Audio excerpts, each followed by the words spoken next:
There is currently a starting quarterback in Tennessee who understands that he may not be the starting quarterback all that much longer. We'll get to that. I want to begin, though, with Ryan Tannehill meeting with the media and talking about the aftermath of that 3-interception performance against the Bengals in the playoffs. And this is important because, look, this is the kind of vulnerability that I think helps people who are going through dark places in their own lives to recognize, number one, it's not abnormal, and number two, it's fine, if not useful, if not advisable, to talk to somebody to help yourself process through those bad times. Here's Tannehill talking about what he did to get through the aftermath of his 3-interception performance against the Bengals in the divisional round of the playoffs. It's a scar. It's a deep scar. You know, it was a lot of sleepless nights. Every time I closed my eyes, I was rewatching the game in my head. Didn't get a whole lot of sleep for weeks and weeks after the game. Was in a dark place, and it took me a while and a lot of work to get out of it. You know, it wasn't something that went away easily, and it's still a scar that I'll carry with me, you know, throughout the rest of my life. You know, but just like a cut on your arm, you know, starts off as a wound. You're able to heal from it, and it turns into a scar. It never leaves you, but it's always there, and it can remind you.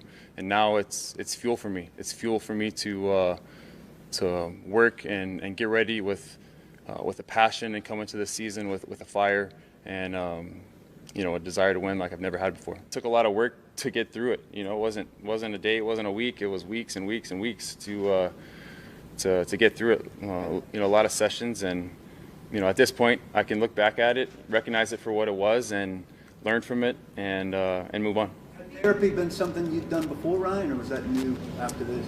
No, I've you know, been doing that for a little while now, but definitely, you know, I think this is the first time that I absolutely needed it to pull me out of a dark space. You know, I'm impressed by his willingness to talk about that so openly. He wasn't doing it with the intent, express to help other people, but that's the kind of thing that helps other people because there's still a reluctance, men and women, a reluctance to take time out of your normal routine, show that you need help. I don't need help. I'm fine. This is fine. Everything is fine. I'll be fine. Sometimes you won't be fine, and sometimes you do need to talk to somebody. And when he was talking about the aftermath of that playoff loss, Chris, I was reminded of what you said years ago now, how that loss to Washington in the playoffs 2005 season, that has still never gone away for you. No, it doesn't. You know, I think, you know, we've heard a lot of great players and coaches over the years talk about, right, the losses sting more. Bill Parcells, right? I mean, it's part of the reason he retired. He just can't get over the losses, and he's not enjoying the wins, right? You've quoted that a lot of times. It'll drive you crazy. You know, I think the first thing is quarterbacks as a whole, you know, they're usually pretty analytical people. They're quarterbacks because of that. You know, they analyze themselves, the situation. They're perfectionists. You know, we talked about earlier this week how, you know, a lot of the great quarterbacks are insecure. Yeah, I mean, not, you know, I wasn't great or anything like that either, but insecurities did wake me up in the morning and got me going. Oh, damn, I got to get going if I want to play in the NFL. Oh, man, this guy's out there playing. I got to be better than him. All those things. So you put your life and soul into it, and then you get into that situation like that where you go, wait, we got a really good team, and I've been playing good football. And all of a sudden the door just slams and hits you in the face, and you go, oh, my gosh, we lost the game because of me. And I played the worst game of his career. You know, there's the other aspect of it too. It's not only is it a big game, and yes, I lost the game for the football team, and I'm sure that's how Ryan Tannehill felt. But I think the other aspect for him personally is, you know, think about it, Mike. I was trying to think about this again on the ride in this morning. Like, he's never had a moment like that in his career. He's been pretty consistent. Not that he's played in a ton of big games, but he certainly hasn't had games where we went, man, he's a disaster. He lost them that game. That was one of the first for him to have to deal with that as well. And, of course, it was the big stage. So it is cool to see him talk about this. And these guys are humans, and these are the struggles that the guys who really love the game and live it and really bring it home with them, like my father did. And I know so many great players in the NFL do now. these things eat away at players for weeks at a time, and it's cool that he's kind of opening up the closet door there to let everybody know the feelings and the struggles he went through. Well, and it's one of the realities of the postseason. You have a great regular season. The Titans emerge from the AFC with the #1 seed, and you get your week off. Congratulations. While you're sitting home not playing, the Bengals are winning a playoff game and acquiring gets rubbed some in your extra face confidence. more. Yeah. Oh, yeah. They're ready to show up and take you out.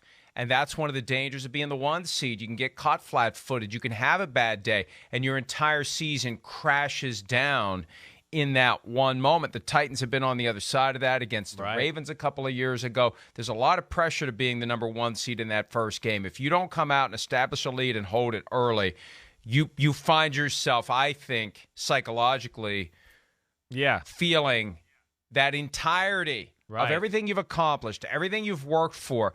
It's all, what the hell is going on, that feeling of what the hell is going on. And the Titans had that all day, even though it was a close game.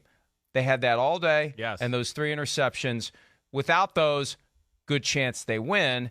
And the team did a good job of propping him up, and it's not all on him, and it's other guys responding. Look, some of the play calls weren't ideal that resulted in the interceptions, but it's just a good reminder that there are things in life that we need help getting through, and it's okay. If Ryan Tannehill, who, from the outside perspective, hey, this guy's got it made. He's made millions. He's been playing in the NFL for 10 years. He's made millions, and he's really not all that good. People would say he's better than I think he gets credit for. Yes, right. But Agreed. The fact that he'd show that willingness and talk about, he's not required to talk about it. No, not at all. He's not required to say anything about it. He wasn't required to do that press conference. And the good news for Titans fans is he's there now with the team for the offseason program. He had been gone for phase 1. But he didn't have to show that side of himself and open himself up to what, who was it? Wasn't it? Didn't Dak Prescott speak openly about needing help after his brother died and like that idiot Skip Bayless? I don't want him being the leader of my team if he's depressed, Get the out of we're getting a little loose around here. Yeah. Get the hell out of here with that nonsense. I mean, get out of here with that. It's a point, I think, that we should admire, not scorn, when someone peels back the layer a little bit and shows that there's a human being inside. So I applaud Ryan Tannehill for talking about it openly, and hopefully it will. I don't need to hope. I know it will inspire people who need help. Anybody who's hearing this, listening to this, watching this, use that as an example. Let this be the day that you resolve that you're going to make the phone call, that you're going to do the Google search, you're going to do whatever you have to do to find somebody who can help you process something that is bothering you. And it's okay if something's bothering you. It's not okay if you continue to internalize it and let it cause other problems in your life. Yeah, exactly right. It's good. Yeah, you gave everybody a little playbook of, hey, I went through a struggle, mental tough spot here. I was in a dark place. I had to do something about it. I really applaud him for saying it. One, because of what you're talking about, it gives everybody confidence. So many men in the world are like, I'm a man and I can't go seek help. I'll figure it out. I'm a man. I'm just going to be quiet. And it just, of course, you keep it quiet and it boils over. And all of a sudden why am I a jerk? What am I mad at? There's just too many issues that can go there. But one, it's a great, example setter there just by doing what he's doing there. He's showing, I think the Tennessee fans, hey, I care. I think that's going to go over well with the fan base. They're going to go, damn, it shows right there. He's emotionally invested. And, it shows that players care in general. They don't go home and just go, oh, I'm a professional athlete. I don't care and that we lost the game. So what? No, heartbreak. That is heartbreak. Heartbreak, not only because you feel like you failed for yourself, your family, you feel it for the rest of your team. That's the worst thing about it. You're in the locker room going, man, everybody's going home kind of because of me. And that is not easy to live with. And then think about this. You get it rubbed in your face all week. Oh, wait, I turned on. Let me see how the AFC Championship. What are they talking about? Oh, they're showing my interceptions. Well, great. Oh, now I'm turning on AFC Championship Sunday. This is great. Let's watch. Oh, they're showing the highlights from the game last week. Hey, I screwed it up again. Oh, I got to watch this game now. Oh, I got to watch the Chiefs, the team we kicked butt. We killed them during the regular season. I can't play there. Man, we should have beat the Bengals. And now the Bengals are in the Super Bowl, and he's sitting there going, well, damn. I mean, we lost to this team, and we kicked their butt the whole game, and we lost. So I'm sure it took him 5 or 6 weeks to really get over it and not have a pit in his stomach. That would be my experience with it. And, of course, I haven't played as much football as he or some of the other great quarterbacks. I wouldn't have watched another game. It's hard. Right. I would not have turned on the TV. Right. I would not have had any interest in especially AFC playoff games, maybe NFC. Yeah. But I wouldn't have watched any of the remaining AFC playoff games, and I definitely wouldn't have watched the Super Bowl featuring the team that outscored us but didn't beat us, beat us because I beat us. I would not have watched that Super Bowl game if I was Ryan Tannehill. And I don't know whether he did or didn't, but I would have had no interest in watching any of it. But he's processed the issues. He's ready to go, and that's good news for the Titans. Hi, I'm Mike Tirico, and thanks for watching. Make sure to hit subscribe for the latest news and highlights from NBC Sports.